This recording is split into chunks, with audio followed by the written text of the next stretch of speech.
Dale time with மீல என் கூட join பண்ண எல்லாருக்கும் வார்ம் வெல்கம். சப்ஸ்கிரைப் பண்ணாதவங்க சப்ஸ்கிரைப் பண்ணி டேல்மிட்ட மாதிரி என் கூட ட்ராவல் பண்ணுங்கள். நாம் இன்றைக்கி பார்க்க போகிற topic theories of meaning. The theory of meaning. இப்போ வந்துட்டு டேரெக்டாக அதில் என்ன சொல்கிறாங்க அப்படின்றத சம்மரைஸ் பார்த்துடலாம். ஒரு லாங்குவேஜுக்கு ஸ்மாலஸ்ட் பார்ட்டாக வந்து வேர்டு இருக்குது அப்படின்னு சொல்கிறாங்க. ஃபர்ஸ்ட்டு வேர்ட்னா என்னன்னு தெரிஞ்சுக்கணும். ஒரு வேர்ட்னா 4-5 லெட்டர்ஸ் சேர்ந்தது தான் ஒரு வேர்ட். அதுவும் மீனிங் கொடுத்தா தான் அதை வேர்ட்னு கன்சிடர் பண்ணுவாங்க. 4-5 லெட்டர்ஸ் சேர்ந்துருச்சு அதுக்கு மீனிங் இல்லை அப்படின்னா அதை வேர்டாக வந்து நம்ம கன்சிடர் பண்ண மாட்டாங்க. இதே மாதிரி தான் சென்டென்ஸ், பேராகிராஃப்ஸ் அண்ட் எஸ்ஸேஸ் இது எல்லாத்துக்குமே வந்து இந்த டெஃபினிஷன் வந்து அடங்கும். ஒரு வேர்ட் வந்து அர்த்தம் இருக்கும், அதே மாதிரி அந்த வேர்ட் வந்து தனிச்சு நிற்கும் அப்படின்னு வந்து சொல்கிறாங்க. ஒரு வேர்ட் வந்து ஒன்று இல்லை அதுக்கும் மேற்பட்ட சவுண்ட்ஸை வந்து அது எழுப்பும் அப்படின்னு சொல்கிறாங்க. இது வந்து ஐடியா, ஆப்ஜெக்ட், ஆக்ஷன் இது மாதிரியான விஷயத்தை ரெப்ரசன்ட் பண்ணுது அப்படின்னு வந்து சொல்கிறாங்க. இந்த வேர்ட் வந்து எல்லாமே ஒரு மீனிங் இருக்கும், அதே சமயம் பீப்புள்ஸ் வந்து அண்டர்ஸ்டாண்ட் பண்ணிக்கக்கூடியதாகவும் வந்து இருக்கும் அப்படின்னு சொல்கிறாங்க. மெஜாரிட்டி வேர்ட்ஸ்க்கு நிறைய மீனிங் இருக்குன்னு சொல்கிறாங்க. ஒரே வார்த்தையாக தான் இருக்கும், அதோட அர்த்தம் வந்து 2-3 கூட இருக்கலாம் அப்படின்னு சொல்கிறாங்க. இது வந்து அந்த வேர்டோட சிறப்பியல்பை குறிக்குது அப்படின்னு வந்து சொல்கிறாங்க. வேர்ட்ஸ் வந்து நம்மளோட லைஃப்பில் மிகப்பெரிய பங்கு வகிக்குது அப்படின்னு சொல்கிறாங்க. வேர்ட்ஸ் வந்து எதையாவது எக்ஸ்ப்ரெஸ் பண்ணிகிட்டே இருக்கும் அப்படின்னு சொல்கிறாங்க. இந்த வேர்ட்ஸ் வந்து ஃபீலிங்ஸை டிஸ்கிரைப் பண்ணுது அப்படின்னு சொல்கிறாங்க. வேர்ட்ஸை வந்து நம்ம தனித்தனியாக ஒரு வேர்டாக வந்து நம்ம யூஸ் பண்ண மாட்டோம், அதை வந்து சென்டென்ஸாக மேக் பண்ணி தான் நம்ம யூஸ் பண்ணுவோம். அதனாலேயே ஹியூமன்ஸோட இது கனெக்டடாக இருக்குது அப்படின்னு வந்து சொல்கிறாங்க.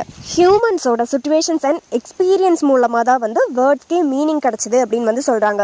வேர்ட்ஸை பற்றி நம்ம பேசணும் அப்படின்னா அதோட மீனிங்ஸை பற்றி நம்ம பேசாமல் இருக்க முடியாது அப்படின்னு வந்து சொல்கிறாங்க.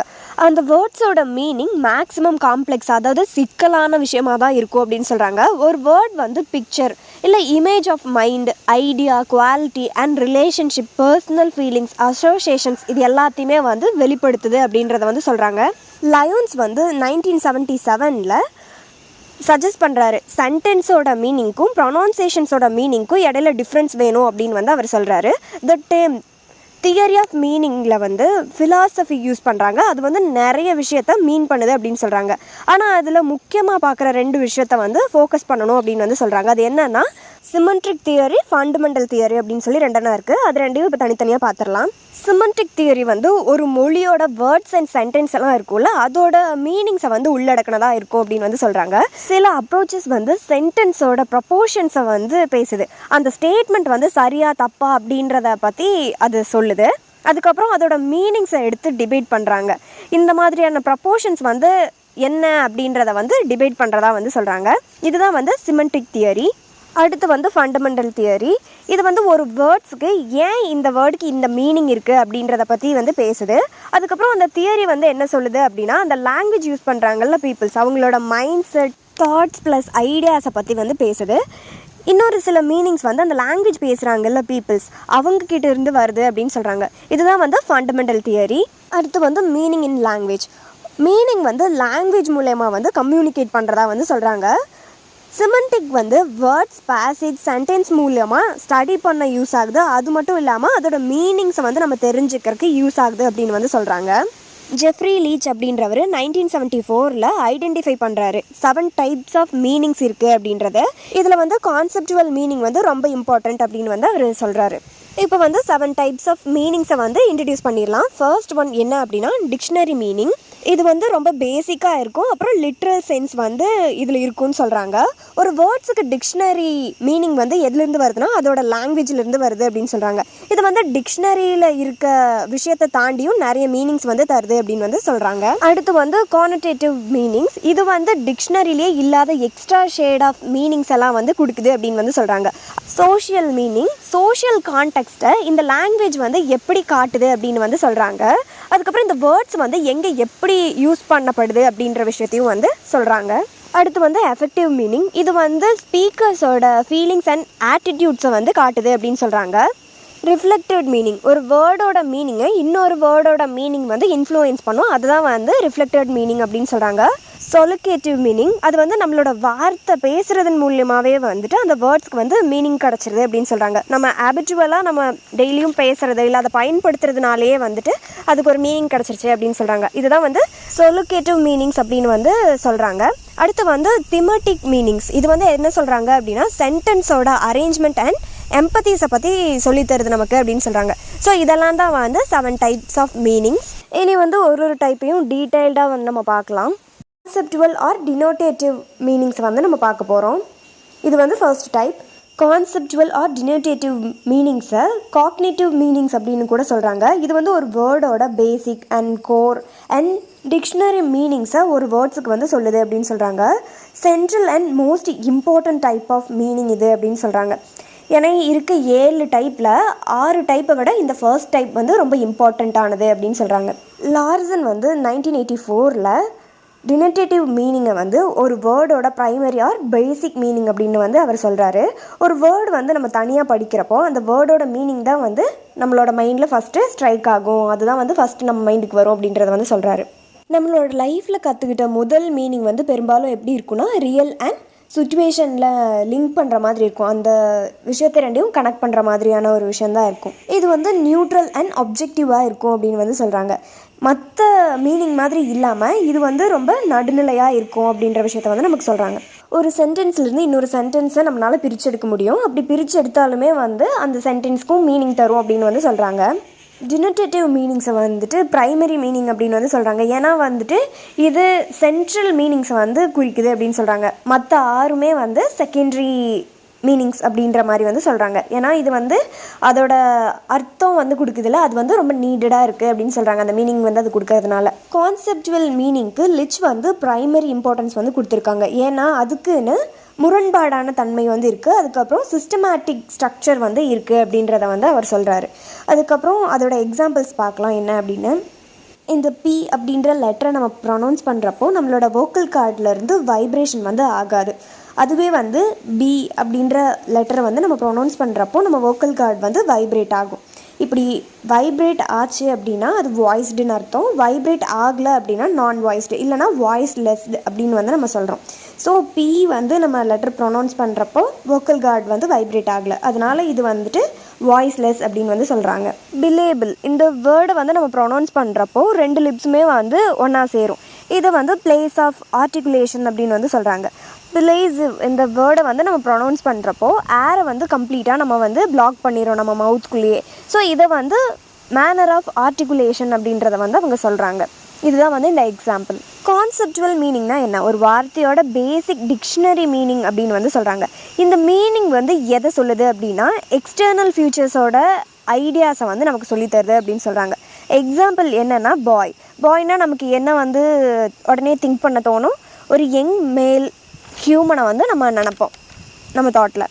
ஸோ இதுதான் வந்து கான்செப்டுவல் மீனிங் அப்படின்னு வந்து சொல்கிறாங்க. அடுத்து வந்து சிமேமி அப்படின்னா என்னன்னு பார்க்கலாம். இது மீனிங்கோட ஸ்மாலஸ்ட் யூனிட்டை தான் வந்து சிமேமி அப்படின்னு வந்து சொல்கிறாங்க.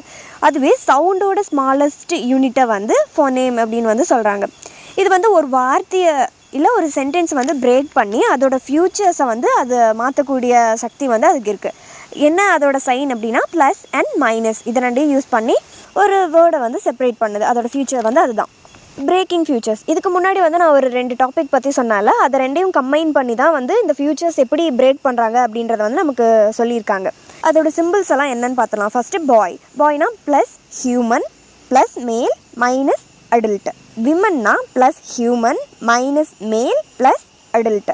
அதுவே நீடில் இருந்துச்சுன்னா thin plus sharp plus instrument. இதெல்லாம் தான் வந்து அதோட ஃபியூச்சர்ஸாக இருக்குது. அப்புறம் வந்துட்டு அதோட சயின்ஸாக இருக்குது. இதில் ஒரு ஃபியூச்சர்ஸ் வந்து நம்ம மாற்றி சொன்னால் கூட அதோட அர்த்தமே வந்து தலைகீழாக மாறிடும் அப்படின்ற மாதிரி சொல்கிறாங்க. கரெக்டாக இருந்துச்சுன்னா மட்டும்தான் அதோட அர்த்தம் கிடைக்கும், இல்லை அப்படின்னா அது வந்து தப்பாக போயிடும் அப்படின்ற மாதிரி சொல்கிறாங்க. பிரின்சிபல்ஸ் ஆஃப் கான்செப்டுவல் மீனிங்ஸ் இது வந்து கான்ட்ராஸ்டிவ்னஸ், அதாவது அவங்களோட முரண்பாடுகள் இருக்குல்ல அதை வச்சு நம்ம புரிஞ்சுக்கணும் அப்படின்னு சொல்கிறாங்க. இல்லை அதோட டிஃப்ரென்ஸை வச்சு நம்ம அதை வந்து படிக்கணும் அப்படின்ற மாதிரி சொல்கிறாங்க. இப்போது மேல் versus female, adult versus child, human versus நான் ஹியூமன், இந்த மாதிரி ஆப்போசிட்ஸாக இருக்கும்ல கான்ட்ராக்ஸ்டாக, அந்த மாதிரி இருக்கிற விஷயங்களை வந்து நம்ம வச்சு படிக்கணும் அப்படின்ற மாதிரி சொல்கிறாங்க. எக்ஸாம்பிளுக்கு வந்து பாய் கான்ட்ராஸ்ட் வித் மேன், அதாவது பாய்னால் நம்ம சைல்டு குறிப்போம், மேன் அப்படின்னா நம்ம அடல்ட்டு குறிப்போம். ஸோ இந்த மாதிரி 2 பேர்த்துக்கும் முரணான விஷயத்தை வச்சு அதை நம்ம படிக்கணும் அப்படின்னு சொல்கிறாங்க. இதுதான் வந்து அதோட கான்செப்டாக ஒர்க் ஆகுது இந்த இடத்துல. அடுத்து வந்து ஸ்ட்ரக்சர். ஸ்மாலாக இருக்கும்ல சின்ன சின்ன ஃபியூச்சர்ஸ், இதெல்லாமே வந்து ஒன்றா சேர்றப்போ அது ஒரு பெரிய மீனிங் வந்து கொடுக்குது அப்படின்னு சொல்கிறாங்க. ஸோ சின்ன சின்ன சிம்பிள்ஸ் தானே அப்படின்ற மாதிரி இல்லாமல் இது எல்லாமே கம்பைன் ஆச்சுன்னா ரொம்ப பெரிய ஒரு மீனிங் வந்து கொடுக்குதுன்னு சொல்கிறாங்க. எக்ஸாம்பிளுக்கு வந்து என்னென்னா plus human plus female plus adult, இதெல்லாத்தையும் ஒன்றா சேர்த்தணும் என்ன வரும் அப்படின்னா விமன் அப்படின்ற ஒரு மீனிங் வந்து வரும் அப்படின்னு சொல்கிறாங்க. Aim of conceptual meaning. ஒரு சென்டென்ஸ்க்கு வந்து பேசிக் மீனிங் கொடுக்குது. இது வந்து அப்ட்ராக்ட் சிம்பிள்ஸ் எல்லாம் இருக்குல்ல, இதுக்கெல்லாமே வந்து மீனிங் கொடுக்குது அப்படின்னு சொல்கிறாங்க. ஒரு சென்டென்ஸோட மீனிங்கை இன்னொரு சென்டென்ஸோட மீனிங்காக வந்து பிரித்து எடுக்கிறதுக்கு வந்து அது ஹெல்ப் பண்ணுது. அதுக்கப்புறம் எந்த ஒரு லாங்குவேஜாக இருந்தாலும் அதோட கம்யூனிகேட் பண்ணுறதுக்கு வந்து அது ஹெல்ப் பண்ணுது. எல்லா டைப் ஆஃப் மீனிங்ஸ் இருக்கும்ல, அதோட ஃபவுண்டேஷனாக வந்து இது அமைஞ்சிருக்கு அப்படின்னு வந்து சொல்கிறாங்க. ஸோ இதுதான் வந்து கான்செப்டுவல் ஆர் டினோட்டேட்டிவ் மீனிங்ஸ் அப்படின்னு வந்து சொல்கிறாங்க. நெக்ஸ்ட் டைப் வந்து இப்போ நம்ம பார்க்கலாம், குவான்டிடேட்டிவ் மீனிங்ஸ். இதில் வந்து ஒரு வேர்ட்ஸுக்கு 2 விதமான மீனிங் வந்து இருக்குது அப்படின்னு வந்து சொல்கிறாங்க. ஒன்று டினோட்டேட்டிவ் மீனிங்ஸ், இன்னொன்று குவான்டிடேட்டிவ் மீனிங்ஸ் அப்படின்னு சொல்கிறாங்க. டினோட்டேட்டிவ் மீனிங்னால் அது வந்து ஒரு லிட்ரலி, அதாவது டிக்ஷனரியில் என்ன மீனிங் இருக்குமோ அதை தான் வந்து சொல்லும். குவான்டிடேட்டிவ் மீனிங்ஸ் வந்து எமோஷ்னல், கல்ச்சர், பர்சனல், அசோசியேஷன்ஸ் இது எல்லாத்தையும் வந்து அந்த வேர்டோட லிங்க் பண்ணுது அப்படின்னு வந்து சொல்கிறாங்க. குவான்டிடேட்டிவ் மீனிங்ஸ் தான் வந்து எமோஷன் டோனை வந்து வேர்ட்ஸ்க்கு சஜஸ்ட் பண்ணுது அப்படின்னு வந்து சொல்கிறாங்க. அது என்ன, அது எப்படி ஒர்க் ஆகுது அப்படின்றத நம்ம எக்ஸாம்பிளோட வந்து நம்ம இப்போ பார்க்கலாம். பிரிங்க் அப்படின்ற வேர்டுக்கு மீனிங் வந்து எட்ஜ் அப்படின்னு அர்த்தம். அதுவே வந்து பிரிங்க் ஆஃப் டிசாஸ்டர் அப்படின்னு வந்து நம்ம சொன்னோம் அப்படின்னா அதோட மீனிங்கே வந்து டோட்டலாக சேஞ்ச் ஆயிரும். அதோட மீனிங் வந்து இப்போ ஜஸ்ட் எட்ஜ் அப்படின்னு இருக்காது. அது வந்து எதை சஜஸ்ட் பண்ணுது அந்த வேர்ட்ஸ்க்கு அப்படின்னா டேஞ்சர், ஃபியர் அண்ட் ரிஸ்க் இது எல்லாத்தையுமே வந்து அந்த வேர்டுக்கு சஜஸ்ட் பண்ணுது அப்படின்னு வந்து நமக்கு சொல்கிறாங்க. லிச் வந்து 1974 கானடேட்டிவ் மீனிங்ஸ் பற்றி சொல்கிறாரு. என்ன சொல்கிறாருன்னா, கானடேட்டிவ் மீனிங்ஸ் வந்து டிக்ஷனரியில் இருக்க மீனிங்ஸை விட அதிக மீனிங்ஸை வந்து கேரி பண்ணி வேர்ட்ஸ்க்கு வந்து கொடுக்குது அப்படின்ற மாதிரி வந்து அவர் சொல்கிறாரு. இது வந்து ரியல் வேர்ல்டோட எக்ஸ்பீரியன்ஸ் அண்ட் பீப்புளோட ஃபீலிங்ஸை வந்து அந்த வேர்ட்ஸோட லிங்க் பண்ணி நமக்கு சொல்லுது அப்படின்ற மாதிரி வந்து நமக்கு சொல்கிறாங்க. இது வந்து எப்படி ஒர்க் ஆகுது அப்படின்றத நம்ம ஒரு எக்ஸாம்பிளோட பார்க்கலாம். எக்ஸாம்பிளுக்கு ஹோம் அப்படின்ற வேர்டு வந்து நம்ம எடுத்துக்கிறோம். இது வந்து டிக்ஷனரி மீனிங் வந்து என்ன இருக்குன்னா ஒரு பிளேஸ், இல்லைன்னா இது வாழ்கிறதுக்கான ஒரு இடம் அப்படின்னு வந்து அது குறிக்குது. இதுதான் வந்து டினோட்டேட்டிவ் மீனிங் வந்து சொல்கிறாங்க. அதுவே வந்து கானடேட்டிவ் மீனிங்காக இருந்துச்சு அப்படின்னா அந்த வேர்டுக்கு அது என்ன சஜஸ்ட் பண்ணும் அப்படின்னா, ஹோம் வந்து கம்ஃபர்ட் பிளேஸ், வார்ம், ஃபேமிலி, ஒரு செக்யூரிட்டி இது எல்லாத்தையுமே வந்து மீனிங்காக கொடுக்குது. இது வந்து எதை ரெப்ரசென்ட் பண்ணுதுன்னா நம்மளோட ஃபீலிங்ஸ் வந்து அதை ரெப்ரசென்ட் பண்ணுற மாதிரி இருக்குது. ஸோ இதுதான் வந்து கானடேட்டிவ் மீனிங். இது வந்து அன்ஸ்டேபிள் அண்ட் ஃப்ளெக்சிபிளாக இருக்கும் அப்படின்னு சொல்கிறாங்க. டினோட்டேட்டிவ் மீனிங்ஸ் வந்து ஃபிக்ஸ்டாக இருக்கும், யூனிவர்சலாக இருக்கும். எங்கே போய் யார்கிட்ட கேட்டாலும் அதோட மீனிங் வந்து இதுதான் அப்படின்ற மாதிரி சொல்லிடுவாங்க. அதுவே வந்து குவான்டிடேட்டிவ் மீனிங்ஸ் வந்து அப்படி இருக்காது. இது ஸ்டேபிளாக இருக்காது, ஃப்ளெக்சிபிளாக வந்து இருக்கும். ஸோ இது என்ன சொல்லுது அப்படின்னா பர்சனல் ஃபீலிங்ஸை வந்து எக்ஸ்ப்ரெஸ் பண்ணுற மாதிரி இருக்கும். இப்போ பர்சன் டு பர்சன் வந்து அந்த விஷயம் மாறும். இப்போ என்கிட்ட வந்துட்டு ஹோம் அப்படின்னா என்ன அப்படின்னு கேட்டால் நான் வந்து கம்ஃபர்ட் பிளேஸ் அப்படின்னு சொல்லுவேன். வேற ஒருத்தர்கிட்ட கேட்டால் அவர் என்ன சொல்லுவார் அப்படின்னா ஃபேமிலின்னு சொல்லுவார். ஸோ இப்போ பர்சன் டு பர்சன் வந்து அது டிஃபர் ஆகும். அதனால் வந்துட்டு இதை அன்ஸ்டேபிள் அப்படின்னு சொல்கிறாங்க. இது ஃபிக்ஸ்டாக இருக்காது.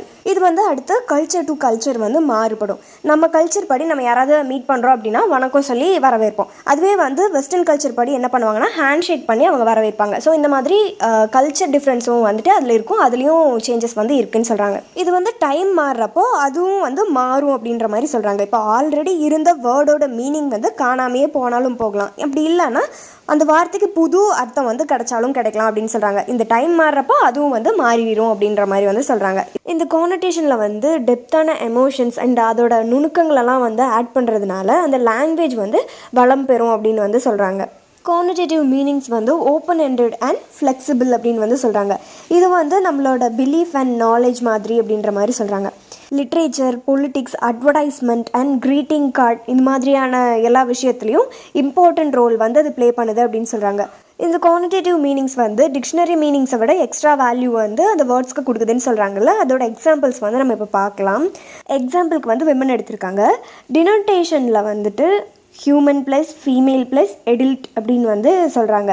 அதுவே வந்து கானடேஷனில் வந்து என்ன சொல்கிறாங்கன்னா maternal, talkative, good at cooking, wearing clothes இந்த மாதிரியான விஷயத்தில் வந்து அதை சொல்கிறாங்க. ஸோ இந்த வேர்ட்ஸ் எல்லாமே வந்து டினோட்டேஷனுக்கும் கொனோட்டேஷன்ஸ்க்கும் வந்து இடையில இருக்க டிஃப்ரென்ஸை காட்டுது. அடுத்து வந்து பாசிட்டிவ் அண்ட் நெகட்டிவ்ஸ். பாஸ்டில் வந்து விமென்ஸை பாசிட்டிவ் அண்ட் நெகட்டிவ்ஸில் டிஸ்கிரைப் பண்ணியிருக்காங்க. பாசிட்டிவில் என்ன சொல்லியிருக்காங்கன்னா ஜென்டில், ஹார்ட் ஒர்க்கிங், கம்போர்ஷனேட் அப்படின்ற மாதிரி வந்து சொல்லியிருக்காங்க. அதுவே வந்து நெகட்டிவில் என்ன சொல்லியிருக்காங்கன்னா ஃப்ரில், எமோஷ்னல், கவர்ட்லி அப்படின்ற மாதிரி விஷயங்களை வச்சு அவங்க சொல்லியிருக்காங்க. Changing with time in society அப்படின்னு சொல்கிறாங்க. பாஸ்ட் இந்தியாவில் விமென்ஸ் எல்லாம் வந்து சாரீ அண்ட் ஸ்கர்ட்ஸ் எல்லாம் வந்து வேர் பண்ணிகிட்டு இருந்தாங்க. ஆனால் ப்ரெசென்ட்டில் விமென்ஸ் எல்லாம் இப்போது சல்வார், டிஷர்ட், ஜீன்ஸ் இதெல்லாமே வந்து வேர் பண்ணுறாங்க அப்படின்ற மாதிரி வந்து சொல்லியிருக்காங்க. இது வந்து டைம் டு டைமில் அது மாறும்னு சொல்லியிருந்தோம்ல, அது மாதிரி இது அந்த மாற்றத்தை குறிக்குதுன்னு சொல்கிறாங்க. இந்த கொனோட்டேஷன்ஸ் வந்து பர்சன் டு பர்சன் வந்து சேஞ்ச் ஆகும் அப்படின்றத சொல்லியிருக்காங்க. எட் தி எண்ட் மறுபடியும் அது வந்து என்ன நம்மக்கிட்ட சொல்லி முடிக்கிறாங்க அப்படின்னா, கான்செப்டுவல் மீனிங் ஆர் டினோட்டேட்டிவ் மீனிங் அப்படின்னா டிக்ஷனரி மீனிங்ஸ் இருக்கும், அது ஃபிக்ஸ்டாக இருக்கும், ஸ்டேபிளாக இருக்கும், அதுக்குன்னு சிம்பிள்ஸ் எல்லாம் இருக்கும், அதோட பாயிண்ட்டை வந்து கிளியராக எக்ஸ்ப்ரெஸ் பண்ணும் அப்படின்னு சொல்கிறாங்க. குவான்டிடேட்டிவ் மீனிங்ஸ் வந்து எக்ஸ்ட்ரா அசோசியேஷன்ஸ் இருக்கும், அன்ஸ்டேபிளாக இருக்கும், ஓப்பன் எண்டடாக இருக்கும், சேஞ்சஸ் வந்து அந்த ஏஜுக்கு வந்து மாறும், அதுக்கப்புறம் கல்ச்சர்ஸ் இருக்கும், இண்டிவிஜுவல்ஸோட எக்ஸ்பீரியன்ஸ் வந்து இருக்கும் அப்படின்ற இதே வந்து நமக்கு சொல்கிறாங்க. ஸோ இதுதான் வந்து இந்த டாபிக். நெக்ஸ்ட் டாபிக் வந்து நம்ம இப்போ பார்க்கலாம். Third type social meaning. Social meaning வந்து ஒரு லாங்குவேஜோட பார்ட்டாக இருக்குது அப்படின்னு வந்து சொல்கிறாங்க. இது நம்ம யூஸ் பண்ணுற சோஷியல் கான்டெக்ஸ்ட்டை பொறுத்து அதோட மீனிங் வந்து வெளிப்படுத்துகிற மாதிரி இருக்குதுன்னு சொல்கிறாங்க. இது வந்து வேர்ட்ஸ் அண்ட் சென்டென்ஸில் யூஸ் பண்ணுற சோஷியல் கான்டெக்ஸ்ட்டை வந்து நமக்கு சொல்லுது அப்படின்னு சொல்கிறாங்க. இது வந்து நேரடியான அர்த்தத்தை தாண்டி ஒரு சில தகவல்களை வந்து நமக்கு கற்றுத்தருது அப்படின்ற மாதிரி வந்து சொல்கிறாங்க. அது என்னென்ன இன்ஃபர்மேஷன்ஸ் எல்லாம் நமக்கு தருது அப்படின்றத பார்க்கலாம். இது வந்து ஸ்பீக்கரோட பேக்ரவுண்டை பற்றி நமக்கு சொல்லி தருது அப்படின்னு சொல்கிறாங்க. இது வந்து ரீஜன், கிளாஸ், எஜுகேஷன், கம்யூனிட்டி இதை பற்றி எல்லாம் வந்து வெளிப்படுத்துது அப்படின்னு சொல்கிறாங்க. ஸ்பீக்கர்ஸ் அண்ட் லிசனர்ஸ்க்கு இடையில இருக்க ரிலேஷன்ஷிப் பற்றி நமக்கு சொல்லுது அப்படின்னு சொல்கிறாங்க. அது எந்த மாதிரிலாம் இருக்குன்னா formal, informal, friendly, distance, polite, rude இது மாதிரியெல்லாம் இருக்கும் அப்படின்னு சொல்கிறாங்க. இது மாதிரி டைப்ஸ்லாம் யூஸ் பண்ணுறப்போ அவங்களோட சோஷியல் சிச்சுவேஷன் பொறுத்து அவங்க இப்படியெல்லாம் பேசுகிறாங்க அப்படின்றத சொல்கிறாங்க. இது வந்து எப்படி ஒர்க் ஆகுது அப்படின்றத பார்க்கலாம். Context and depend. இது வந்து நம்ம பேசக்கூடிய சுச்சுவேஷன்ஸ் பொறுத்து அந்த விஷயம் மாறுபடும் அப்படின்றத சொல்கிறாங்க. ஸ்டைலிஸ்டிக் வேரியேஷன், அதாவது ஃபார்மல் அண்ட் இன்ஃபார்மல் இந்த லாங்குவேஜ் எல்லாம் நம்ம வந்து யூஸ் பண்ணுறோம் அப்படின்னு சொல்கிறாங்க. எக்ஸாம்பிளுக்கு ஃபார்மல்னால் குட் மார்னிங் சார் அப்படின்னு சொல்லுவோம். இன்ஃபார்மல் அப்படின்னா ஹே டியூட், ஹாய் ப்ரோ அந்த மாதிரியான வேர்ட்ஸ் எல்லாம் வந்து நம்ம யூஸ் பண்ணுவோம். நம்ம சுச்சுவேஷனுக்கு தகுந்த மாதிரி வந்துட்டு நம்ம மாறுவோம், நம்மளோட பேச்சு வந்து மாறும் அப்படின்ற மாதிரி வந்து சொல்கிறாங்க. அடுத்து வந்துட்டு டைலிட் அண்ட் ஆக்சென்ட், அதாவது வேர்ட்ஸ், கிராமர், ப்ரொனவுன்சேஷன்ஸ் இது எல்லாத்தையுமே வச்சு ரீஜனல் ஆர் சோஷியல் ஆரிஜின்ஸை வந்து நம்ம வெளிப்படுத்துகிறோம் அப்படின்ற மாதிரி வந்து சொல்கிறாங்க. பொலைட்னஸ் அண்ட் டோன், இது வந்து ரெஸ்பெக்ட்ஃபுல், கேஷுவல் ஆர் அஃபென்சிவ் இந்த லாங்குவேஜ் எல்லாம் வந்து டிஃப்ரெண்ட் சோஷியல் மீனிங்ஸை வந்து நமக்கு தருது அப்படின்னு வந்து சொல்கிறாங்க. அடுத்து வந்து ரிலேஷன்ஷிப் இண்டிகேட்டர், இது வந்து ஒரு ரிலேஷன்ஷிப்போட நேச்சரை வந்து நமக்கு சொல்லி தருது அப்படின்னு சொல்கிறாங்க. எக்ஸாம்பிளுக்கு வந்து teacher, student, friend, boss, employee இந்த மாதிரியான ரிலேஷன்ஷிப்பெல்லாம் வந்து நமக்கு சொல்லித்தராங்க. இது வந்து எப்படி ஒர்க் ஆகுது அப்படின்றத வந்து நம்ம எக்ஸாம்பிளோட வந்து இப்போ பார்க்கலாம். Example, I and ton nothing. இந்த சென்டென்ஸ் வந்து எப்படி இருக்குது அப்படின்னா டபுள் நெகட்டிவ் அண்ட் இன்ஃபார்மல் ஸ்டைலில் வந்து இருக்குது. இது வந்து எதை நமக்கு சொல்லுது அப்படின்னா அந்த ஸ்பீக்கர் வந்து சோஷியலி அண்டர் ப்ரிவிலேஜாக வந்து இருக்காங்க அப்படின்னு சொல்லுது. லெஸ் எஜுகேட்டட், பேக்ரவுண்ட் வந்து கம்மியான இதில் இருக்காங்க அப்படின்ற மாதிரி வந்து சொல்கிறாங்க. இது வந்து பர்டிகுலர்லி ஒரு ரீஜன் இல்லை ஒரு பேச்சு வழக்கை குறிக்கிறதா வந்து சொல்கிறாங்க. இது வந்து எதை இண்டிகேட் பண்ணுது அப்படின்னா ஆஃப்ரிக்கன் அமெரிக்கன் இருக்காங்களா அவங்கள வந்து இண்டிகேட் பண்ணுறதா வந்து சொல்கிறாங்க. அடுத்த எக்ஸாம்பிள் பார்த்துடலாம். அது என்ன இருக்குன்னா come on, be a sport, don't be லாலு அப்படின்னு சொல்லியிருக்காங்க. இது வந்து எதை குறிக்குதுன்னா யார் அண்ட் லாலு இந்த வேர்ட்ஸ் எல்லாம் வந்துட்டு இந்தியன் ஒரிஜினை வந்து குறிக்குது அப்படின்ற மாதிரி சொல்கிறாங்க. இது வந்துட்டு இன்ஃபார்மலாக இருக்குது, அதாவது ஃப்ரெண்ட்லி டோனில் இருக்குது. இது வந்துட்டு ஸ்பீக்கர் அண்ட் லிசனருக்கு இடையில இருக்க க்ளோஸ்னஸ் அந்த பாண்டை வந்து நமக்கு சொல்லுது அப்படின்ற மாதிரி சொல்கிறாங்க. ஸ்டைலிஸ்டிக் வேரியேஷன் வந்து சோஷியல் வேரியேஷனை லாங்குவேஜில் வந்து காட்டுது அப்படின்னு சொல்கிறாங்க. இந்த ஸ்டைல் வந்து region, social class, period, field and ஸ்டேட்டஸை வச்சு அந்த ஸ்பீக்கரை பற்றி நமக்கு கண்டுபிடிக்க முடியும் அப்படின்ற மாதிரி வந்து சொல்கிறாங்க. அவங்கள பற்றி அதில் தெரிஞ்சுக்கலாம் அப்படின்ற மாதிரி சொல்கிறாங்க. இதுக்கான எக்ஸாம்பிள்ஸ் எல்லாம் வந்து நம்ம பார்த்துடலாம். ஸ்டீடு அப்படின்னா பொயட்டிக், ஹார்ஸ்னா ஆர்டினரி அண்ட் ஜென்ரல், நாக் அப்படின்னா ஸ்லாங்கு, ஹோம்னா ordinary, domicile official, residence formal, அபோர்ட்னா பொயட்டிக். இப்போ வந்து ஸ்டீட், ஹார்ஸ் இது ரெண்டுக்குமே மீனிங் வந்து ஒன்று தான், குதிரைன்னு தான் அர்த்தம். ஆனால் நாம் வந்து அந்த வேர்டை எப்படி யூஸ் பண்ணுறோம் அப்படின்றத பொறுத்து அந்த ஸ்டைல் வந்து மாறுது. அதை வச்சு நம்ம வந்துட்டு கண்டுபிடிச்சிக்கலாம் ஒரு பர்சன் வந்து எப்படி எங்கேருந்து வராங்க அப்படின்ற விஷயத்த கண்டுபிடிச்சிக்கலாம் அப்படின்ற மாதிரி வந்து சொல்கிறாங்க. வேர்ட்ஸோட டிஃப்ரென்ஸை வந்து நம்ம பார்த்தோம். இப்போ சென்டென்ஸோட டிஃப்ரென்ஸை வந்து பார்க்கலாம். கிரிமினல்ஸ் வந்து பேசுகிற மாதிரி காட்டுறாங்க. they checked the stones at the corpse and then did a bunk with the loot அப்படின்னு சொல்லி இருக்கு. இந்த சென்டென்ஸ் வந்து பார்க்குறப்போ இன்ஃபார்மல் ஸ்லாங்கில் வந்து இருக்கிறதா சொல்கிறாங்க. இப்போ வந்து சீஃப் இன்ஸ்பெக்டர் வந்து அந்த சென்டென்ஸை சொல்கிற மாதிரி இருக்குது. After casting the stones at the police they absconded with the money அப்படின்னு வந்து சொல்லியிருக்காங்க. இந்த சென்டென்ஸ் வந்து ஃபார்மலாக இருக்குது, அஃபீஷியலாக வந்து இருக்குது அப்படின்னு சொல்கிறாங்க. இப்போ நான் சொன்ன அந்த 2 சென்டென்ஸுமே வந்து சேம் தான், ஆனால் ஸ்டைல் தான் வந்து டிஃப்ரென்ஸாக இருக்குது அப்படின்னு சொல்கிறாங்க. இதுதான் வந்து ஸ்பீக்கரோட ஐடென்டிட்டி அண்ட் சுச்சுவேஷன்ஸை வந்து சொல்லுது அப்படின்னு சொல்கிறாங்க. இந்த மாதிரியான மாய தோற்றம் வந்துட்டு சோஷியல் சுச்சுவேஷன்ஸே வந்து மாற்றக்கூடிய சக்தி இருக்குது அப்படின்ற மாதிரி வந்து சொல்கிறாங்க. ஒரு சிங்கிள் சென்டென்ஸ் வந்து டிஃப்ரெண்ட் மீனிங்ஸை நமக்கு கொடுக்குது அப்படின்ற மாதிரி வந்து சொல்கிறாங்க. இது கானடேட்டிவ் மீனிங்ஸ் மாதிரி நிறைய மீனிங்ஸை வந்து ஒரு வேர்டுக்கு கொடுக்குற மாதிரி மீனிங்ஸை வந்து கொடுக்குது அப்படின்ற மாதிரி சொல்கிறாங்க. இந்த மாதிரி மாய தோற்றத்து மூலியமாக கூட நம்ம நிறைய மீனிங்ஸை ஒரே சென்டென்ஸ்லேருந்தோ ஒரே வேர்ட்ஸ்லேருந்தோ வந்து நம்ம எடுத்துக்க முடியுது அப்படின்ற மாதிரி வந்து சொல்கிறாங்க. அதுக்கு வந்து எப்படி இவ்வளோ மீனிங்ஸ் வருது அப்படின்னா, ஒரே வேர்ட் ஒரே சென்டென்ஸ் வந்து ரிக்வெஸ்ட்டாக, அப்பாலஜைஸாக, வார்னிங்காக ஆர் த்ரெட்டாக இந்த மாதிரியெல்லாம் நம்ம ஒரு விஷயத்துக்கும் தகுந்த மாதிரி அந்த சுச்சுவேஷனுக்கு தகுந்த மாதிரி பேசுகிறதுனால ஒரே வேர்டுக்கு வந்து இவ்வளோ மீனிங்ஸ் கிடைக்குதுன்ற மாதிரி சொல்கிறாங்க. இது வந்து எப்படி ஒர்க் ஆகுது அப்படின்ற எக்ஸாம்பிள் வந்து பார்த்துடலாம். அந்த சென்டென்ஸ் என்ன அப்படின்னா, ஐ ஹேவன்ட் கெட் அ நைஃப். இது வந்து தனியாக இருக்கப்போ ஒருத்தவங்க சொன்னாங்க அப்படின்னா இது ஒரு ஸ்டேட்மெண்ட்டாக இருக்கும், இல்லைனா ஒரு ஃபேக்டாக இருக்கும். இதுவே வந்து ஒரு வெயிட்டர் கிட்ட சொன்னோம் அப்படின்னா ஆக்சுவலி அது ஒரு ரிக்வெஸ்ட் மாதிரி இருக்கும். என்கிட்ட கத்தி இல்லை, நீங்கள் கொடுக்க முடியுமா அப்படின்னு கேட்குற மாதிரி இருக்கும். ஒரே சென்டென்ஸ் தான், நம்ம எங்கே எப்படி பயன்படுத்துகிறோம் அது மூலியமாக வந்துட்டு அதோட மீனிங் மாறுது அப்படின்ற மாதிரி வந்து சொல்கிறாங்க. கானடேட்டிவ் மீனிங்ஸ் வந்து ரொம்ப இம்பார்ட்டன்ட் இன் செமெட்டிக்ஸ் அப்படின்னு சொல்கிறாங்க. ஏன்னா டிஃப்ரெண்ட் சுச்சுவேஷன்ஸில் சொல்கிற சென்டென்ஸ் வந்து கரெக்டாக புரிஞ்சுக்க ஹெல்ப் பண்ணுது அப்படின்ற மாதிரி வந்து சொல்கிறாங்க. ஸோ இதோட வந்து இந்த டாபிக் கம்ப்ளீட் ஆகுது. நெக்ஸ்ட் டாபிக் வந்து நம்ம இப்போ பார்க்கலாம். Affective or emotive meaning. Affective and emotive meaning வந்து ஒரு பார்ட் ஆஃப் தி மீனிங் அப்படின்ற மாதிரி சொல்கிறாங்க. இது வந்து ஸ்பீக்கரோட பர்சனல் ஃபீலிங்ஸ், எமோஷன்ஸ் ஆர் ஆட்டிடியூடை வந்து எக்ஸ்ப்ரெஸ் பண்ணுற மாதிரி இருக்குன்னு சொல்கிறாங்க. இது வந்து கான்செப்டுவல் மீனிங் மாதிரி லாஜிக்காக இருக்காது. எஃபெக்டிவ் மீனிங் வந்து ஒரு லாங்குவேஜை யூஸ் பண்ணுற ஸ்பீக்கரோட ஃபீலிங்ஸை பற்றி பேசுது, அதை சொல்லி தருது நமக்கு அப்படின்னு சொல்கிறாங்க. இது வந்து ஸ்பீக்கரோட எமோஷ்னல் ஸ்டேட்டை சொல்லுது. லிசனருக்கும் ஸ்பீக்கருக்கும் இடையில இருக்க ஆட்டிடியூடை பற்றி சொல்லுதுன்னு சொல்கிறாங்க. Respect, anger, politeness, affection, insult, love இந்த மாதிரியான எமோஷன்ஸ் எல்லாம் எக்ஸ்ப்ரெஸ் பண்ணுறதா வந்து சொல்கிறாங்க. இதோட சப்ஜெக்ட் வந்து எப்படி இருக்குது அப்படின்னா approval, dislike, like, excitement, fear, Joy இது மாதிரியான விஷயத்தெல்லாம் வந்து மீன் பண்ணுது அப்படின்னு சொல்கிறாங்க. ஆட்டிடியூட் அண்ட் எமோஷன் வந்து ரொம்ப ஸ்ட்ராங்கான கனெக்ஷனில் இருக்கிறதா வந்து சொல்கிறாங்க. பர்சனல் அண்ட் எமோஷ்னல், இது வந்து ஸ்பீக்கர் வந்து பேசுகிற வேர்ட்ஸோட மீனிங்கை மட்டும் சொல்லாமல் அந்த ஸ்பீக்கர் வந்து என்ன சொல்கிறாங்க, அது என்ன எமோஷனை வந்து எக்ஸ்ப்ரெஸ் பண்ணுது அப்படின்றதையும் சேர்த்து சொல்லுதுன்னு சொல்கிறாங்க. Context based. அடுத்து வந்து வேர்டோட எமோஷன் எஃபர்ட்ஸ் வந்து கல்ச்சர் அண்ட் சுச்சுவேஷன்ஸை பொறுத்து அது மாறுபடும் அப்படின்னு சொல்கிறாங்க. நம்ம என்ன மைண்ட் செட்டில் இருக்கோமோ அதுக்கு தகுந்த மாதிரி தான் அந்த எமோஷன் வந்து எக்ஸ்ப்ரெஸ் பண்ணுறோம். அந்த மாதிரி தான் வந்து ஒரு சுச்சுவேஷன்லேயும் ஒரு மாதிரி எக்ஸ்ப்ரெஸ் பண்ணுவோம் அப்படின்னு சொல்கிறாங்க. Tone and choice of words. இது வந்து ஸ்ட்ராங் ஆர் பொலைட் இது மாதிரியான வெவ்வேறு எமோஷன் மீனிங்ஸை வந்து எக்ஸ்ப்ரெஸ் பண்ணுது அப்படின்ற மாதிரி சொல்கிறாங்க. Expressive function. இது ஒரு லாங்குவேஜோட இன்ஃபர்மேஷனை பாஸ் பண்ணுறதுக்கு மட்டும் இல்லாமல் அந்த லாங்குவேஜோட எமோஷன்ஸையும் சேர்த்து எக்ஸ்ப்ரெஸ் பண்ணுறதுக்கு பயன்படுது அப்படின்ற மாதிரி வந்து சொல்கிறாங்க. எக்ஸாம்பிளுக்கு ஹோம் அப்படின்ற வேர்டு வந்து எடுத்துக்கலாம். ஹோம்ன்ற வேர்டு வந்து சோல்ஜர், சைலர் இவங்க எல்லாத்துக்குமே வந்துட்டு longing, deep emotion, warm, comfort இந்த மாதிரியான ஃபீல்ஸ் எல்லாம் வந்து ஹோம் அப்படின்ற வேர்டு கேட்குறப்போ அவங்களுக்கு வரும் அப்படின்னு சொல்கிறாங்க. நெக்ஸ்ட் எக்ஸாம்பிள் வந்து மதர். அம்மா இல்லாத குழந்தைகளுக்கு இந்த வேர்டை கேட்குறப்போ டீப் ஆர் பவர்ஃபுல் எமோஷன்ஸ் வந்து அவங்களுக்கு கிடைக்கும், அந்த இம்பேக்ட் வந்து அப்படி இருக்கும் அப்படின்னு சொல்கிறாங்க. ரெஸ்பெக்ட் அண்ட் அஃபெக்ஷன்ஸ் வந்து அதுக்குள்ளேயே இருக்கும். இந்த மாதிரியான ஃபீலிங்ஸ் எல்லாம் வந்துட்டு இந்த வேர்டை கேட்குறப்போ அவங்களுக்குள்ளே வரும், ஏற்படும் அப்படின்னு சொல்கிறாங்க. லிச் வந்து எஃபெக்டிவ் மீனிங் பற்றி என்ன சொல்கிறாரு அப்படின்னா, எஃபெக்டிவ் மீனிங் வந்து ஒரு லாங்குவேஜ் மூலியமாக ஸ்பீக்கரோட எமோஷன்ஸை இல்லை ஆட்டிடியூட்ஸை வந்து தெரியப்படுத்துகிறதா வந்து சொல்கிறாரு. இதில் லிசனர்ஸோட ஆட்டிடியூடையும் எதை பற்றி டிஸ்கஸ் பண்ணுறோம் அப்படின்றதோட ஆட்டிடியூடு இந்த ரெண்டையுமே சேர்த்து பேசுது அப்படின்ற மாதிரி சொல்கிறாங்க. இது வந்து கானடேட்டிவ் அண்ட் கேப்சுவல் வேர்ட்ஸை வந்து யூஸ் பண்ணி சொல்லப்படுது அப்படின்னு சொல்கிறாரு.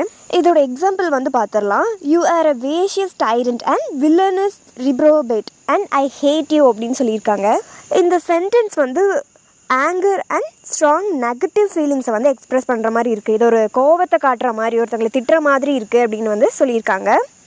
அதுக்கப்புறம் ஐ ஹேட் யூ, யூ இடியட் அப்படின்னு சொல்லியிருக்காங்க. இது வந்து டைரக்ட் நெகட்டிவ் ஆட்டிடியூடை வந்து லிசனருக்கு சொல்கிற மாதிரி இருக்குது அப்படின்னு சொல்லியிருக்காங்க. இதுதான் வந்து 2 எக்ஸாம்பிள்ஸாக நமக்கு கொடுத்துருக்காங்க. Nature of effective meaning. Effective மீனிங்னா ஸ்பீக்கரோட எமோஷன்ஸ் அண்ட் ஆட்டிடியூடை லிசனர் ஆர் சப்ஜெக்ட் கிட்ட எக்ஸ்ப்ரெஸ் பண்ணுற மாதிரி இருக்குதுன்னு சொல்கிறாங்க. சம்டைம்ஸ் வந்து ஆட்டிடியூட் வெரி கிளியராக இருக்கும், சம்டைம்ஸ் வந்து பொலைட்னஸ்க்குள்ளே வந்து அது ஹிடனாக இருக்கும் அப்படின்னு சொல்கிறாங்க. ஒன்று டேரெக்டாக சொல்லுவாங்க, இல்லைனா இன்டெரக்டாக வந்து அதை எக்ஸ்ப்ரெஸ் பண்ணிடுவாங்க அப்படின்னு சொல்கிறாங்க. இதோட எக்ஸாம்பிள் வந்து பார்த்துடலாம். I am terribly sorry but if you would be so kind as to lower your voice at little அப்படின்னு சொல்லியிருக்காங்க. இந்த சென்டென்ஸோட எமோஷன் வந்து என்னென்னா இரிட்டேஷன் அப்படின்னு சொல்கிறாங்க.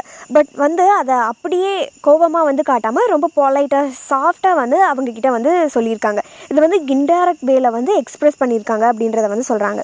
இது வந்து இரிட்டேஷனாக தான் இருந்தது, இருந்தாலும் அவங்க வந்துட்டு பொலைட்டாக வந்து அதை சொல்லி அவங்களோட எமோஷன் வந்து எக்ஸ்ப்ரெஸ் பண்ணியிருக்காங்க அப்படின்னு சொல்கிறாங்க. அடுத்து வந்து role of intonation and voice. ஒரே வேர்ட் தான், பட் நம்ம டோன் சேஞ்ச் பண்ணுறப்போ அந்த வேர்டோட மீனிங்கே வந்து கம்ப்ளீட்டாக மாறிடும் அப்படின்னு வந்து சொல்கிறாங்க. இதோட எக்ஸாம்பிள் வந்து பார்த்தலாம். வெல் யூ பெல்ட் அப் அப்படின்னு இருக்குது. இதுவே வந்து நம்ம கோபமாக சொன்னால் அது ரூடாக தெரியும். அதுவே வந்து ப்ளேஃபுல்லாக விளாட்டாக சொன்னோம் அப்படின்னா அது வந்து ஹியூமராக தெரியும் அப்படின்றத வந்து சொல்லியிருக்காங்க. அடுத்து வந்து எமோட்டிவ் வேர்ட்ஸ். ஒரு சில வேர்ட்ஸ் எல்லாம் வந்து நேச்சுரலாகவே எமோஷ்னல் வெயிட்டை கேரி பண்ணுது அப்படின்னு சொல்கிறாங்க. பாசிட்டிவ்க்கு வந்து டார்லிங், ஸ்வீட் ஆட் அப்படிலாம் சொல்கிறாங்க. நெகட்டிவ்க்கு வந்து ஹூலிகன், வேண்டில் அப்படின்ற மாதிரியான வேர்ட்ஸ் எல்லாம் வந்து சொல்கிறாங்க. இது வந்து நேச்சுரலாகவே வந்து வேர்ட்ஸ்க்கு எமோஷன்ஸ் கொடுக்கறதுனால எமோஷன் கலரிங்ஸ் வந்து இருக்குது அப்படின்ற மாதிரி சொல்கிறாங்க. இப்போ வந்து ஐஏ ரிச்சர்ட்ஸோட வியூவிலேருந்து எமோட்டிவ் மீனிங்ஸ் வந்து நம்ம பார்க்கலாம். எமோட்டிவ் மீனிங்ஸ் வந்து லிட்ரேச்சர், பொயட்ரி இதில் எல்லாத்துலேயுமே வந்து எமோஷ்னல் அண்ட் எக்ஸ்ப்ரெசிவில் வந்து வெளிப்படுத்துகிற மாதிரி நமக்கு சொல்லியிருக்காங்க. அதுவே வந்து சயின்ஸில் ஃபேக்சுவல் அண்ட் ஒப்ஜெக்டிவாக வந்து அதை யூஸ் பண்ணுறாங்க அப்படின்ற மாதிரி வந்து சொல்கிறாங்க. எஃபெக்டிவ் மீனிங்னால கம்ப்ளீட்லி தனிச்சு நிற்க முடியாது. அதனால எஃபெக்டிவ் மீனிங் என்ன பண்ணும் அப்படின்னா மேக்ஸிமம் கானடேஷன் அப்புறம் கேப்சுவல் மீனிங் இந்த மாதிரியான அதர் டைப்ஸோட இணைஞ்சு அதுக்கப்புறம் தான் அது செயல்படும் அப்படின்ற மாதிரி வந்து சொல்லியிருக்காங்க. எஃபெக்டிவ் மீனிங் வந்து பேராசிட்டிக் கேட்டகரி அப்படின்னு வந்து கன்சிடர் பண்ணுறாங்க. ஏன்னா இது வந்து அதர் டைப் ஆஃப் மீனிங் இல்லை அப்படின்னா அதனால் தனிச்சு நிற்க முடியாது, டிபெண்ட்டாக இருக்குது அப்படின்னு சொல்லி வந்து முடிச்சிருக்காங்க. ஸோ இதோட வந்து இந்த டாபிக் கம்ப்ளீட் ஆகுது. நெக்ஸ்ட் டாபிக் வந்து நம்ம இப்போ பார்த்துடலாம். தியரிஸ் ஆஃப் மீனிங்கில் ரிஃப்ளெக்டட் மீனிங். ரிஃப்ளெக்டட் மீனிங் அப்படின்னா ஒரு வேர்ட்ஸ் ஆர் எக்ஸ்ப்ரெஷன் வந்து நிறைய மீனிங்ஸை தரும். ஸோ இதுதான் வந்து ரிஃப்ளெக்டட் மீனிங் அப்படின்னு சொல்கிறாங்க. இது வந்து வேர்ட்ஸோட மீனிங்கை இன்னொரு வேர்ட்ஸோட மீனிங்காக வந்து ரிமைண்ட் பண்ணும் நமக்கு அப்படின்னு சொல்கிறாங்க. இந்த ரெண்டு வேர்ட்ஸுக்கான டைரக்ட் கனெக்ஷன் இல்லாட்டியுமே ஒரு வேர்ட்ஸை நம்ம சொல்கிறப்போ இன்னொரு வேர்டோட மீனிங் வந்து நமக்கு மைண்டில் வரும் அப்படின்றத சொல்லியிருக்காங்க. ரிஃப்ளெக்டட் மீனிங் வந்து லாக்டிக்கல் லெவலில் பேஸாக வச்சு வேர்ட்ஸ் அண்ட் ஸ்ட்ரக்சரை வந்து க்ரியேட் பண்ணியிருக்காங்க, இல்லை யூஸ் பண்ணியிருக்காங்க அப்படின்னு சொல்கிறாங்க. இது வந்து different meaning and different emotional reactions or ஐடியாவை வந்து லிசனர்ஸோட மைண்டுக்கு வந்து உருவாக்குது, க்ரியேட் பண்ணி தருது அப்படின்னு சொல்கிறாங்க. இதோட எக்ஸாம்பிள் வந்து பார்த்துடலாம். த கம்ஃபர்ட்டர். இந்த வேர்டு கேட்குறப்போ sound warm, kind and reassuring இந்த மாதிரியான ஃபீல் இருக்குது அப்படின்னு சொல்கிறாங்க. அதுவே வந்து த ஹோலி கோஸ்ட். இதை வந்து கேட்குறப்போ sound powerful, serious and how inspiring அப்படின்ற ஒரு ஃபீல் வந்து இருக்குது. இது வந்து ஆல்மோஸ்ட் ரெண்டுமே ஒரே ரிலீஜியன் ஃபீச்சர்ஸ் தான், இருந்தாலுமே வந்து நமக்கு டிஃப்ரெண்ட் ஃபீலிங்ஸை வந்து கொடுக்குதுன்னு சொல்கிறாங்க. ரிஃப்ளெக்டட் மீனிங் வந்து ஒரு லாங்குவேஜோட தாட்ஸ் அண்ட் எமோஷன்ஸ் வந்து எப்படி இன்ஃப்ளூயன்ஸ் பண்ணுது அப்படின்னு தெரிஞ்சுக்கிறதுக்கு ஹெல்ப்ஃபுல்லாக இருக்குது அப்படின்னு சொல்கிறாங்க. இது வந்து காமனாக literature, advertisement, politics and everyday ஸ்பீச்சில் எப்படி இது வந்து ஸ்பெசிஃபிக்காக எஃபர்ட்ஸை வந்து உருவாக்குது அப்படின்றதெல்லாம் வந்து நமக்கு சொல்லுது. ரிஃப்ளெக்டட் மீனிங் வந்து வேர்ட்ஸோட டேபு ஆர் சென்சிட்டிவ் மீனிங் வந்து காமனாக யூஸ் பண்ணுறதுனாலேயே வந்து ஒரிஜினல் வேர்டோட இன்னசென்ட் மீனிங் வந்து இக்னோர் பண்ணப்படுது, அதை வந்து நம்ம எடுத்துக்கிறது இல்லை அப்படின்னு சொல்கிறாங்க. இந்த டேபோ மீனிங்னால ஒரு வேர்டுக்கு வந்து டேபோ அண்ட் நான் டேபோ மீனிங்ஸ் வந்து இருக்கும். ஆனால் மோஸ்ட்லி பீப்புள்ஸ் வந்து டேபோ மீனிங்ஸை தான் வந்து புரிஞ்சுக்கிறாங்க, அதனால அது வந்து ரொம்ப டாமினேட் பண்ணுது அப்படின்னு சொல்கிறாங்க. இதோட எக்ஸாம்பிள் வந்து நம்ம பார்த்துடலாம். இன்டர்கோர்ஸ். இதோட ஒரிஜினல் மீனிங் வந்து கம்யூனிகேஷன் அப்படின்னு அர்த்தம். ஆனால் நம்ம வந்து அதை செக்ஷுவல் மீனிங்காக வந்து புரிஞ்சுக்கிறோம். அதே மாதிரி தான் எரெக்ஷன். இது வந்து ஒரிஜினல் மீனிங் என்ன சொல்லுதுன்னா பில்டிங் ஸ்ட்ரக்சரை வந்து அது சொல்லுது, ஆனால் நம்ம வந்து அதையும் செக்ஷுவல் வேர்டாக தான் நம்ம பார்க்குறோம். இதனாலேயே வந்து டேபோ மீனிங்ஸ் வந்து ரொம்ப ஸ்ட்ராங் ஆகிடுச்சு. நான் டேபோ மீனிங்ஸை வந்து நம்ம ரொம்ப ரேராக தான் வந்து யூஸ் பண்ணுறோம் அப்படின்னே வந்து சொல்கிறாங்க. இதனாலேயே வந்து டேபோ வேர்ட்ஸை யூஸ் பண்ணுறதுனால எம்பாரசிங்காக இல்லை வந்து கன்ஃபியூஷன் வந்து ஏற்படுது அப்படின்னு சொல்லி பீப்புள்ஸ் எல்லாம் வந்து அந்த வேர்ட்ஸ்க்கு ஆல்டர்னேட்டிவ் வேர்ட்ஸ் என்ன அப்படின்னு கண்டுபிடிச்சி அதை வந்து ரீப்ளேஸ் பண்ணி யூஸ் பண்ண ஆரம்பிச்சிட்டாங்க. இதோட எக்ஸாம்பிள் வந்து நம்ம பார்த்துடலாம். காக் அப்படின்ற வேர்டுக்கு ரீப்ளேஸ்மெண்ட்டாக ரோஸ்டர் அப்படின்ற வேர்டை வந்து நம்ம யூஸ் பண்ண ஆரம்பிச்சிட்டோம். பிகாஸ் வந்து அது டேபோவான வேர்டாக இருக்குது அப்படின்னு சொல்லி ஆல்டர்னேட்டிவாக வந்து வேறு வேர்ட்ஸை வந்து நம்ம தேடிட்டே இருக்கோம் அப்படின்ற மாதிரி வந்து சொல்கிறாங்க. இந்த வேர்ட் வந்து நான் செக்ஷுவல் வேர்டாகவே இருந்தாலும் பீப்புள்ஸ் வந்து டேபோ வேர்ட்ஸாக அதை அடிக்கடி பயன்படுத்துகிறனாலேயே நார்மல் மீனிங்கை வந்து அது ஓவர் ஷேட் பண்ணிடுச்சு அப்படின்னு வந்து சொல்கிறாங்க. ரிஃப்ளெக்டட் மீனிங் வந்து கல்ச்சுரல், எமோஷனல், சோஷியல் சென்சிட்டிவ் இது எல்லாத்தையுமே வந்து எப்படி பாதிக்குது அப்படின்றத வந்து நமக்கு சொல்கிறாங்க.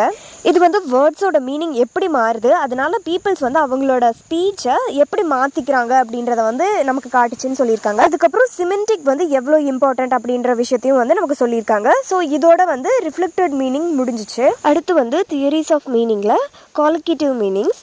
காலிகேட்டிவ் மீனிங்ஸ் அப்படின்னா பர்டிகுலர் வேர்ட் கூட பொதுவாக பயன்படுத்துகிற வேர்டோட கனெக்ஷன் வந்து எப்படி இருக்குது அப்படின்றத குறிக்குது.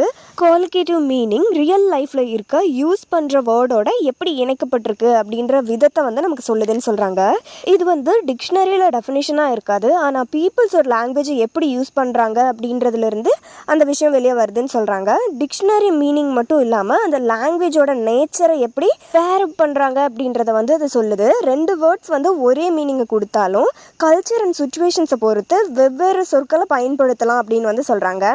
எக்ஸாம்பிள் பார்க்கலாம். இப்போ அதுக்கு இதோட எக்ஸாம்பிள் வேர்ட் வந்து பிரிட்டி அண்ட் ஹேண்ட்ஸம். இது ரெண்டுமே ஒரே மீனிங் தான், ஆனால் நம்ம வந்து பிரிட்டி விமன் அப்படின்னு சொல்லுவோம், பிரிட்டி மேன்னு நம்ம சொல்ல மாட்டோம். அதுவே ஹேண்ட்ஸம் மேன் அப்படின்னு சொல்லுவோம், ஹேண்ட்ஸம் விமன் அப்படின்னு வந்து நம்ம சொல்ல மாட்டோம். இந்த குவாலிகேட்டிவ் மீனிங்ஸ் வந்து ஒவ்வொரு வேர்டுக்கும் யூனிக் ஃபீல் அண்ட் யூஸை கொடுக்குது அப்படின்னு சொல்கிறாங்க. சில வேர்ட்ஸோட சவுண்ட் வந்து நேச்சுரலாக இருக்கும், ஒரு சிலது வந்து நேச்சுரலாக இருக்காது. இதை வந்து எப்படின்னு எக்ஸ்பிளைன் பண்ணுறதா நமக்கு சொல்கிறாங்க. இந்த குவாலிகேட்டிவ் மீனிங்ஸ் வந்து ஈஸியாக நம்ம புரிஞ்சுக்கிறதுக்கும் நார்மல் அண்ட் ஸ்மூத்தாக பேசவும் எழுதவும் ஹெல்ப்ஃபுல்லாக இருக்குது அப்படின்னு வந்து சொல்கிறாங்க. இது வந்து லிட்ரேச்சர், மீடியா அண்ட் எவ்ரிடே கான்வர்சேஷனில் ஒரு ஐடியாவை கிளியராக எக்ஸ்ப்ரெஸ் பண்ண ரொம்ப ஹெல்ப்ஃபுல்லாக இருக்குது. அதனால் இது வந்து ரொம்ப இம்பார்ட்டண்ட் அப்படின்னு சொல்கிறாங்க. காலிகேட்டிவ் மீனிங்ஸ் வந்து நம்ம வழக்கமாக பயன்படுத்துகிற பிற வேர்ட்ஸில் பெறப்படும் பொருள் அப்படின்னு சொல்கிறாங்க. சம் வேர்ட்ஸ் வந்து எப்போவுமே ஒரே வேர்டோட பேரடாக இருக்கும், அதர் வேர்ட்ஸோட அது பேர் ஆகாது அப்படின்னு சொல்கிறாங்க. எக்ஸாம்பிளுக்கு வந்து பிக் பிஸ்னஸ், இது வந்து காமனாக நம்ம வந்து யூஸ் பண்ணுறது. ஆனால் நம்ம வந்துட்டு large business or great business அப்படின்னு வந்து நம்ம சொல்ல மாட்டோம். இது வந்து லாங்குவேஜோட ஹேபிச்சுவல் ஆர் யூஷுவல் காம்பினேஷனாக இருக்கும் அப்படின்றத வந்து நமக்கு சொல்கிறாங்க. இதோட எக்ஸாம்பிள் வந்து பார்த்துடலாம். ரெண்டுமே சேம் மீனிங்காக தான் இருக்கும், பட் எப்படி யூஸ் பண்ணுறாங்க அப்படின்றத பொறுத்து அதை பார்ப்போம். ப்ரிட்டி, இது விமன், கேர்ள், ஃப்ளார், கார்டன் இது எல்லாத்துக்குமே வந்து நம்ம பயன்படுத்துவோம். இந்த வேர்டோட பேரப் பண்ணுவோம். Pretty women, pretty girl, pretty garden இந்த மாதிரிலாம் நம்ம பேரப் பண்ணுவோம். இதுவே ஹேண்ட்ஸம் அப்படின்னா மேன் ஆர் பாயோட வந்து நம்ம பேரப் பண்ணுவோம். ஹேண்ட்ஸம் மேன், ஹேண்ட்ஸம் பாய் இது மாதிரி. இதுவே வந்து நான் ஹேண்ட்ஸம் விமன் அப்படின்னு நான் சொன்னேன் அப்படின்னா அந்த சவுண்ட் வந்து அன்யூஷுவலாக இருக்கும் அப்படின்னு சொல்கிறாங்க. அது வந்து அந்த வேர்டுக்கு ஒரு மேஸ்குலினிட்டி தருது அப்படின்ற மாதிரி சொல்கிறாங்க. அடுத்த எக்ஸாம்பிள் வந்து வாண்டர் அண்ட் ஸ்ட்ரால். இது ரெண்டுக்குமே மீனிங் வந்து ஒரே இதுதான், இருந்தாலும் வந்து அதை நம்ம யாரோட எப்படி பயன்படுத்துகிறோம் அப்படின்றத வந்து பார்க்கலாம். வாண்டர் அப்படின்னா கவ் வந்து ஒரு ஃபார்மில் அங்கேயும் இங்கேயும் வளாத்திட்டு தெரியுது அப்படின்னு சொல்கிறாங்க. அதுவே வந்து ஸ்ட்ரால் அப்படின்னா பீப்புள் வந்து பார்க்கில் அங்கேயும் இங்கேயும் நடந்துட்டுருக்கான், வளாத்திட்டு இருக்கான் அப்படின்றத வந்து அர்த்தம். இது ரெண்டுக்குமே ஒரே மீனிங் தான், பட் நம்ம அனிமல் அண்ட் பீப்புளோட வந்து அதை கம்பேர் பண்ணியிருக்கோம், பேரப் பண்ணியிருக்கோம் அப்படின்னு சொல்கிறாங்க. ட்ரிம்பிள் அண்ட் குயிவர்ஸ். ட்ரிம்பிள் வித் ஃபியர் இது வந்து நேச்சுரல் யூசேஜ் தான். குயிவர்ஸ் வித் எக்ஸைட்மெண்ட் இதுவும் வந்து நேச்சுரல் யூசேஜ் தான். இதுக்கு ரெண்டுக்குமே ஆல்மோஸ்ட் சிமிலர் மீனிங் தான், பட் டிஃப்ரெண்ட் எமோஷன்ஸை வந்து நமக்கு சொல்லுது அப்படின்னு சொல்கிறாங்க. இந்த குவாலிகேட்டிவ் மீனிங்ஸ் வந்து ஏன் இம்பார்ட்டண்ட் அப்படின்றத வந்து நம்ம இப்போ பார்க்கலாம். இது வந்து ஒரு வேர்ட்ஸோட காம்பினேஷன் ஏன் நேச்சுரலாக இருக்குது, மற்றது ஏன் வந்து அப்படி இல்லை அப்படின்றத எக்ஸ்பிளைன் பண்ணுதுன்னு சொல்கிறாங்க. இதுக்கு வந்து ஸ்ட்ரிக்ட் ரூல்ஸ் எதுவுமே வந்து இல்லை, அது வந்து காமனாக நம்ம எப்படி யூஸ் பண்ணுறோம் அப்படின்ற பேட்டர்ன் ஃபார்மை பொறுத்து தான் அது அமையுது அப்படின்னு சொல்கிறாங்க. இது வந்து ஒரு சென்டென்ஸில் ஸ்மூத்தாக ஃபிட் ஆகிற வேர்ட்ஸை செலக்ட் பண்ண ஹெல்ப் பண்ணுது அப்படின்னு சொல்கிறாங்க. நம்ம பேசுகிறப்போ சவுண்ட் வந்து ஃப்ளூவெண்ட்டாக நேச்சுரலாக இருக்க ஹெல்ப் பண்ணுதுன்னு சொல்கிறாங்க. நம்ம ரைட்டிங்லேயுமே வந்து அது ஸ்மூத்தாக அந்த சென்டென்ஸை எழுத ஹெல்ப் பண்ணுது அப்படின்னு சொல்கிறாங்க. இதனால் இது ரொம்ப இம்பார்ட்டண்ட். ஸ்டடி ஆஃப் சிமெண்டிக்கில் காலிகேட்டிவ் மீனிங்ஸ் வந்து விளிம்பு நிலையில் இருக்குது அப்படின்னு சொல்கிறாங்க. இருந்தாலும் இது வந்து ரொம்ப யூஸ்ஃபுல்லான டைப் அப்படின்ற மாதிரியும் சொல்கிறாங்க. ஸோ இதெல்லாம் தான் வந்து காலிகேட்டிவ் மீனிங்ஸ். இதோட இந்த டாபிக் வந்து முடிஞ்சிருச்சு. நெக்ஸ்ட் டாபிக் தியரிஸ் ஆஃப் மீனிங்கில் தீமெட்டிக் மீனிங். தீமெட்டிக் மீனிங் வந்து எப்படி ஒரு சென்டென்ஸை ஆர்கனைஸ் பண்ணுது, வேர்ட்ஸோட ஆர்டர் அண்ட் அது எதை ஃபோக்கஸ் பண்ணுது அப்படின்றத நமக்கு வலியுறுத்துது அப்படின்னு சொல்கிறாங்க. 2 சென்டென்ஸோட மீனிங்கும் ஒரே மாதிரி இருந்தாலும் அதோட ஐடியா, அதை எப்படி எழுதியிருக்காங்க, அதிலிருந்து நம்ம என்ன ஃபீல் பண்ணுறோம், நம்ம என்ன புரிஞ்சுக்கிட்டோம், இதெல்லாத்தையும் வச்சு அது மாறுபடும் அப்படின்னு சொல்கிறாங்க. இதோட எக்ஸாம்பிள் வந்து நம்ம பார்த்துடலாம். Active sentence, Mrs Bessie Smith donate the first prize. இதில் வந்து அந்த செயலை செஞ்சவங்க யார் அப்படின்றது தான் வந்து ஃபோக்கஸ் பண்ணுறாங்க. Passive sentence, the first prize was donated by Mrs Bessie Smith. இதில் வந்து அவங்க என்ன நடந்துச்சு அப்படின்றதுல வந்து ஃபோக்கஸ் பண்ணுறாங்க. அது வந்து யார் பண்ணாங்க அப்படின்றது மேலே அந்த ஃபோக்கஸ் இல்லை அப்படின்னு சொல்கிறாங்க. ஆக்டிவ் சென்டென்ஸில் மிஸ்ஸஸ் பெஸ்ஸி ஸ்மித் என்ன செஞ்சாங்க அப்படின்ற கொஷனுக்கு ஆன்சர் சொல்கிற மாதிரி இருக்குது. அதுவே பாசிவ் சென்டென்ஸில் ஃபர்ஸ்ட் ப்ரைஸ் வந்து யார் டொனேட் பண்ணா அப்படின்ற கொஷனுக்கு ஆன்சர் சொல்கிற மாதிரி இருக்குன்னு சொல்கிறாங்க. இம்பார்ட்டன்ட் மீனிங் வந்து ஒன்றா இருந்தாலும் அந்த சென்டென்ஸ் எப்படி எழுதப்பட்டிருக்குன்ற விதத்தை பொறுத்து டிஃப்ரெண்ட் பார்ட்டில் நம்மளோட அட்டென்ஷன் வந்து இருக்கும் அப்படின்னு வந்து நமக்கு சொல்கிறாங்க. தீமெட்டிக் மீனிங் வந்து ரீடர்ஸ் ஆர் லிசனர்ஸ்க்கு ஃபேக்டை மட்டும் அண்டர்ஸ்டாண்ட் பண்ணிக்கிறதுக்கு இல்லாமல் அதில் எது இம்பார்ட்டன்ட், அது நமக்கு வந்து எதை வலியுறுத்துது, அதுலேருந்து நாம் என்ன அண்டர்ஸ்டாண்ட் பண்ணிக்கிட்டோம் அப்படின்றதெல்லாம் வந்து சொல்லுது. இதோட எக்ஸாம்பிள் வந்து பார்த்துடலாம். Mrs Smith donate the first prize, the first prize was donated by Mrs Smith அப்படின்னு இருக்குது. இதில் ஃபர்ஸ்ட் சென்டென்ஸில் அந்த கிஃப்ட்டை யார் கொடுத்தாங்க அப்படின்றது மேலே ஃபோக்கஸ் பண்ணப்படுது. மிஸ்ஸஸ் ஸ்மித்தை பற்றி ஆல்ரெடி எல்லாருக்குமே தெரியும். ஸோ அவங்கள வந்து ஃபெமிலியர் இன்ஃபர்மேஷனாக வச்சுருக்காங்க. இதில் கிஃப்ட்டுன்றது தான் வந்து நியூ இன்ஃபர்மேஷன் அப்படின்னு சொல்கிறாங்க. செகண்ட் சென்டென்ஸில் அவங்க கொடுத்த விஷயத்து மேலே ஃபோக்கஸ் பண்ணியிருக்காங்க. இதில் ப்ரைஸுன்றது வந்து மெயின் பாயிண்ட் தான். பட் இருந்தாலும் மிஸ்ஸஸ் ஸ்மித் கொடுத்தது ஒரு எக்ஸ்ட்ரா இன்ஃபர்மேஷனாக இருக்குது அப்படின்னு வந்து சொல்லியிருக்காங்க. இது மாதிரி சென்டென்ஸை சேஞ்ச் பண்ணுறதுனால அதோட ஃபோக்கஸ் மாறுது, அதோட மீனிங் மாறுது, அதை எப்படி புரிஞ்சுக்கிறோம் அப்படின்ற விஷயம் கூட மாறுது அப்படின்னு சொல்கிறாங்க. அதோட ஃபேக்ட் மாறாட்டியும் மற்ற எல்லா விஷயமுமே மாறிடுது அப்படின்னு சொல்கிறாங்க. டிஃப்ரெண்ட் சென்டென்ஸ் ஸ்ட்ரக்சர் வந்து அதோட மீனிங்கவே சேஞ்ச் பண்ணிடுது அப்படின்னு சொல்கிறாங்க. 2 அல்லது அதற்கும் மேற்பட்ட சென்டென்ஸ் ஒரு விஷயத்தை சொன்னாலும் அது எப்படி எழுதப்படுது, அது எப்படி பேசப்படுது, அதோட விதம் எப்படி இருக்குது அப்படின்றத எல்லாம் வச்சு அதோட இன்ஃபர்மேஷனை டிஃப்ரெண்ட் பார்ட்டில் நம்ம ஹைலைட் பண்ண முடியுது அப்படின்னு வந்து சொல்கிறாங்க. இதோட எக்ஸாம்பிள் வந்து நம்ம பார்த்துடலாம். He like Indian goods most, Indian goods he like most, it is the Indian goods he like most. இந்த 3 சென்டென்ஸோட பேசிக் ஐடியாவுமே வந்து ஒரே மாதிரி தான் இருக்குதுன்னு சொல்கிறாங்க. ஆனால் அதோட ஃபோக்கஸ் சேஞ்ச் ஆகிறப்போ அதோட ஸ்ட்ரக்சரை பொறுத்து அது மாறுபடுது அப்படின்னு சொல்கிறாங்க. அடுத்து வந்து ஸ்ட்ரெஸ் அண்ட் இன்டோனேஷன். சம்டைம்ஸ் நம்ம பேசுகிற சேம் சென்டென்ஸ் ஸ்ட்ரக்சர் வந்து நம்ம எப்படி பேசுகிறோம் அப்படின்ற விதத்தை பொறுத்து டிஃப்ரெண்ட் இன்ஃபர்மேஷனை ஹைலைட் பண்ணுது அப்படின்னு வந்து சொல்கிறாங்க. இதுக்கு வந்து எக்ஸாம்பிள், ஜான் வேர் அ காட்டன் ஷர்ட்.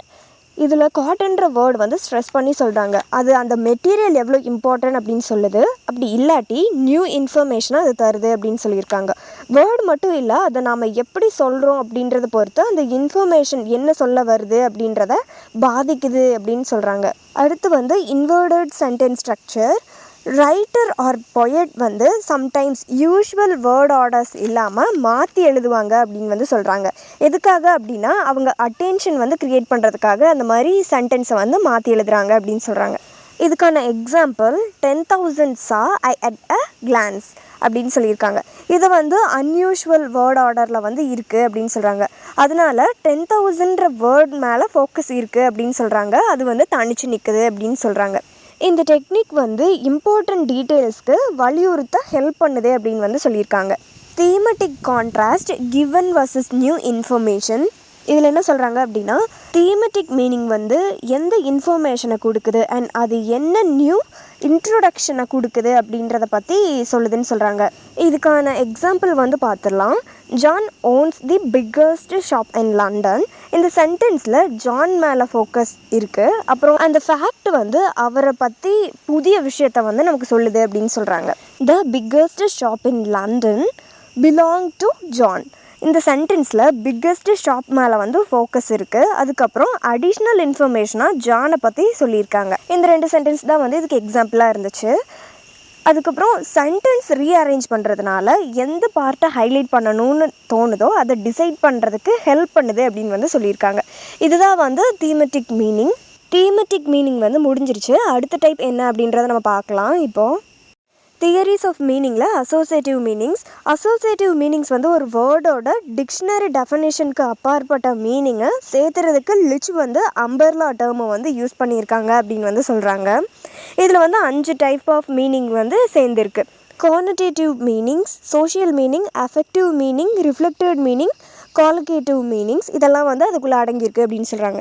இந்த டைப் வந்து குவான்டிடேட்டிவ் மீனிங்கை விட கேப்டுவல் மீனிங் மாதிரி இருக்கும் அப்படின்னு சொல்கிறாங்க. இது வந்து ஓப்பன் எண்டட் அண்ட் வேரியபிள் மீனிங்கை கான்டெக்ஸ்ட்டை பொறுத்து மாறக்கூடிய சக்தி இருக்குது அப்படின்னு வந்து அதுக்கு சொல்கிறாங்க. இது வந்து ஸ்கேல் ஆர் ரேஞ்சை பொறுத்து அதிகமாக இல்லை குறைவாக விவரிக்கப்படுது அப்படின்னு சொல்கிறாங்க. இது வந்து ஸ்ட்ரிக்டாக இல்லை வந்து சாய்ஸாக இது மாதிரியெல்லாம் இருக்காது அப்படின்னு சொல்கிறாங்க. இது வந்து அன்சர்டைன் ஆர் அன்கிளியர் ஃபேக்டர்ஸை உள்ளடக்கியதாக இருக்கும் அப்படின்னு வந்து சொல்லியிருக்காங்க. கான்செப்டுவல் மீனிங் வந்து ஸ்டேபிள் அண்ட் அது மாறக்கூடிய ஒரு விஷயமா இருக்காது அப்படின்னு வந்து சொல்லியிருக்காங்க.